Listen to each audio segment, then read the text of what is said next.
Hello, नमस्कार। मेरा नाम है सौरभ और आज हम लोग बात करने वाले हैं दशहरे के त्यौहार की। दशहरे का त्यौहार बहुत धूमधाम से आज मनाया गया। आज ये रिकॉर्डिंग 15/10/2021 को हो रही है और आज के ही दिन दशहरा मनाया गया। दशहरे का त्यौहार बहुत सारे कारणों में से एक कारण यह भी कहा जाता है कि रावण का वध आज श्री राम ने किया था। हम स्वयं से पूछना चाहते हैं कभी-कभी कि क्या रावण का वध करना सही था या गलत था?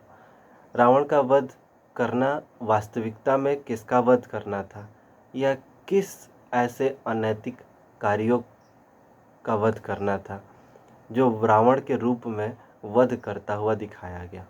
हम सिर्फ रावण को जलाते ही नहीं हैं, हम कई सारी बुराइयों को जलाते हैं और उस बुराइयों पर अच्छाई की जीत को समझते हैं। एक सकारात्मक पहलू लिया जाए तो हम ये कह सकते हैं कि अच्छाई हर बार जीतती रहती है। अच्छाई हर बार जीतने से ये साबित नहीं हो जाता कि बुराइयां खत्म हो गईं। बुराइयां भी रहती हैं और उन पर अच्छाइयों की लगातार जीत होती रहती है। आज हम उन बुराइयों पे विचार करेंगे। आज हम संविधान के कुछ नियमों के बारे में भी विचार करेंगे और कुछ हमारे राष्ट्रपति और राज्यपाल की शक्तियों पे भी विचार करेंगे। हम पहले ही बता दें कि ये जो अभी बातें होने वाली है वो सभी प्रकार के, सभी उम्र के लड़के लड़कियों और सभी उम्र के माँ बाप, अभिभावक बंधुओं के लिए बताया जा रहा है। तो आइए हम इस पर कुछ विचार करें। सबसे पहली बात कि रावण के कुछ अनैतिक कार्यों में से एक अनैतिक कार्य यह था कि उन्होंने सीता माता का हरण किया था। अगर आपको किसी प्रकार से ये ना कहना हो कि सीता माता या फिर कुछ भी, तो हम एक कह सकते हैं कि सीता जी का हरण किया था। इतना तो हम किसी महिला के लिए सम्मान तो दे ही सकते हैं। तो सीता जी के हरण के समय रावण ने सीता जी को अपने सीता जी के स्थान से दूसरे स्थान तक, अपने घर तक लेकर गया था। यह कार्य किसी अनैतिक कार्य से कम नहीं था। ये उस रावण का सबसे ज़्यादा अनैतिक कार्य था। पर हम विचार करें कि क्या ये सिर्फ उस वक्त के लिए अनैतिक था या आज के लिए? आज के लिए तो ये उतना अनैतिक नहीं रह जाता, क्योंकि उसके से ज़्यादा ही अनैतिक कार्य होते आए हैं। बलिया के निर्भया कांड की बात ले लें जो दिल्ली में हुआ था। इसके अलावा अनेकों ऐसे केसेस बन रहे हैं। एक सर्वे के मुताबिक जो NCRB रिपोर्ट कहती है, उसके अनुसार रोज़ ऐसे 77 केस दर्ज किए जाते हैं और अगर हम कर ले तो पिछले साल लगभग 3,71,503 केस। अगर इन केसेस के बारे में देखें तो क्या ये 3,71,000 केस हर साल पूरे कर दिए जाते हैं, इनका निष्कर्ष निकाल दिया जाता है? तो ऐसा नहीं है। निर्भया केस का बहुत पहले ही 4 लोगों को फांसी दे दी गई थी। तो उसके बाद से कोई ऐसा केस नहीं आया जिसमें फांसी की सज़ा हुई हो। तो हम क्या कह सकते हैं कि क्या हमारे सारे केसेस पूर्ण रूप से निपटाए जा रहे हैं? अगर हम फांसी की बात करें, कुछ लोगों का एक यह भी बात था कि निर्भया केस में बहुत देर से फांसी दी गई। निर्भया केस में फांसी देर से देने के कुछ कारण तो पहले इस तरह से बनते हैं कि जब कोई केस आता है तो सबसे पहले वो जिला कोर्ट में उसकी सुनवाई होती है। जिला कोर्ट सबसे मैक्सिमम, उससे ज़्यादा ऊपर हम किसी केस को मतलब सामान्यतः इस प्रकार के केसों को हम नहीं ले जा सकते, वो मैक्सिमम उससे ज़्यादा नहीं जाता।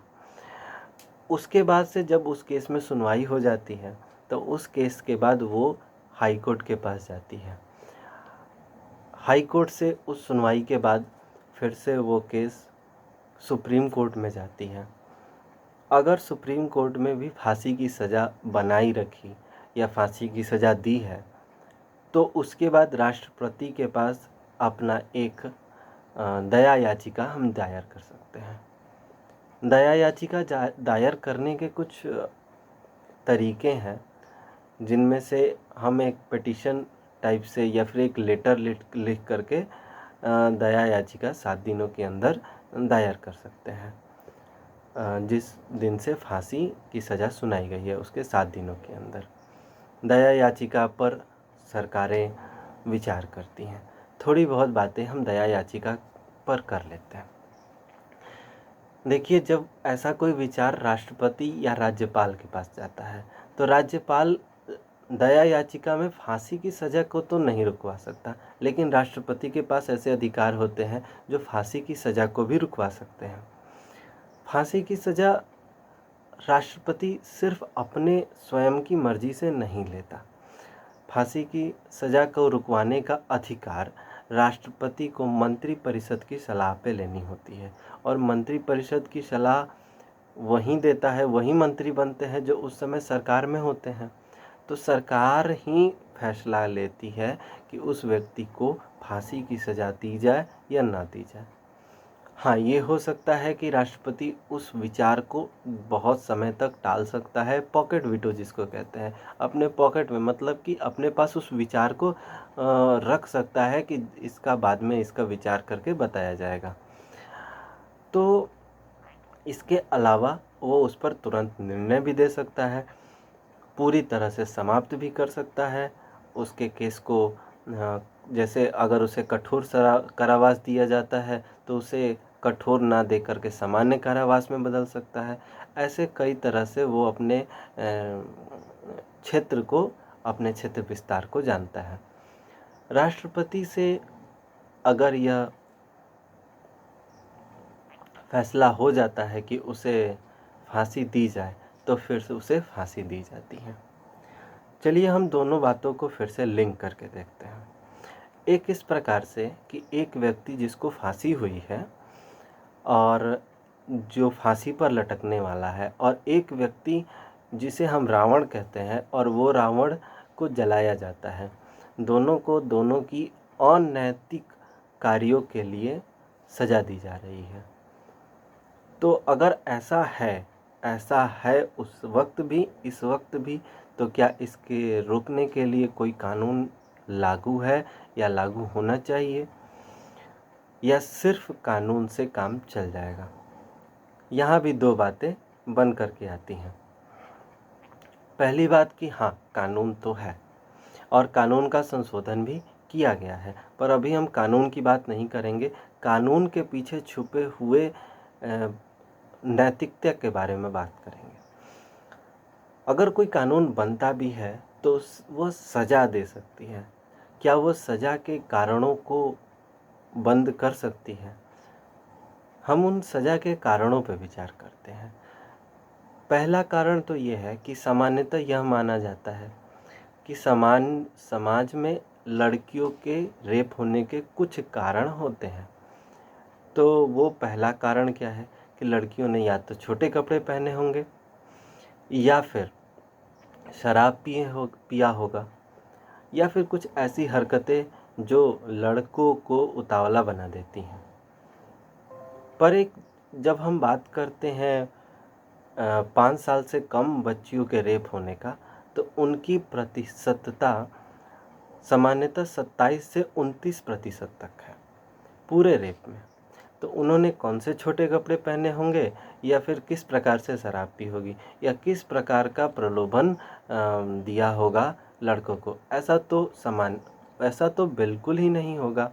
तो ये एक स्वयं की नैतिक अवगुण के बारे में बताता है। दूसरी बात हम कहेंगे कि यह नैतिक अवगुण किस प्रकार से आता होगा। यह नैतिक अवगुण पहली बात तो ये नैतिक अवगुण आने के कुछ कारण हमारे सोशल मीडिया भी हैं। सोशल मीडिया पर कुछ ऐसे कंटेंट दिखाए जाते हैं जो व्यक्ति को या समाज को पूरी तरह से सही रूप में लाने नहीं देता, और ऐसे क्रिमिनल ऑफेंस सामान्यतः होने लगते हैं। 90s के दौर में जब बच्चों को दिखाया जाता था कि ये हीरो, अमुक हीरो या फिर कोई ऐसा है, वो गुंडा है या और बहुत अच्छा आदमी है, उसके हाथ में बंदूक है, तो उस समय भी लड़के क्या करते थे कि जैसे हम लोग गांव वाले हैं, लकड़ी का बंदूक लेके दिखा रहे हैं। तो क्या वो गुण जो कि एक फिल्मों में दिखाया जा रहा है, हीरो के द्वारा दिखाया जा रहा है, जो कि समाज के लिए बहुत अच्छा माना जा रहा है, वो तो उस बच्चे में भी जा रहा है। वो गुण उस बच्चे में जा रहा है। वो पर्सनली उस हीरो को नहीं जानता कि वो हीरो है या गुंडा है या क्या है, बट जैसे ही वो समाज में बच्चे के मानसिक प्रभाव को बहुत दिखाता है। तो यहाँ पर बच्चे होने से लेकर के बड़े होने तक का सारी बातें हम लोग समझना चाहिए।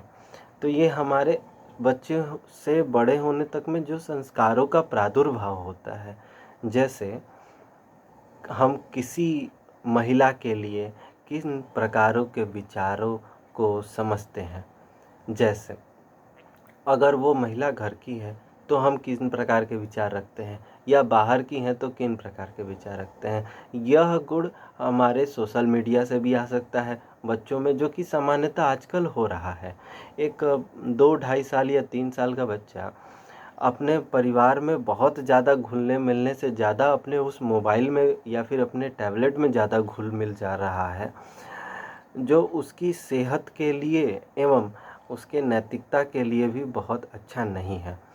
वो 9 साल के बच्चे या 12 साल के बच्चे उन बहुत ज़्यादा कारणों को जानने लग रहे हैं, जो कि उनके इस उम्र में जान कर के संभाल पाने की ताकत अभी से तो नहीं ही हो पाई है। समाज में भी इन बातों पे विचार करना चाहिए।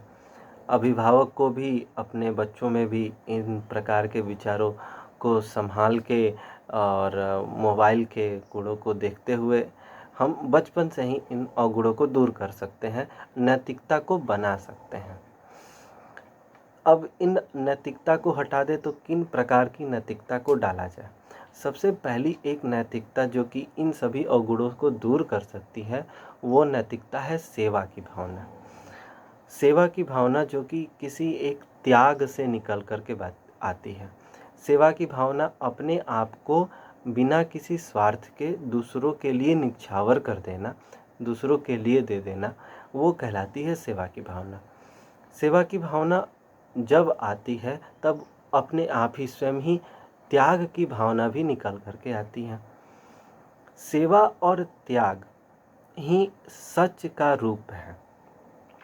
सत्य का रूप सेवा और त्याग है, और जो असत्य है वो अनैतिकता है।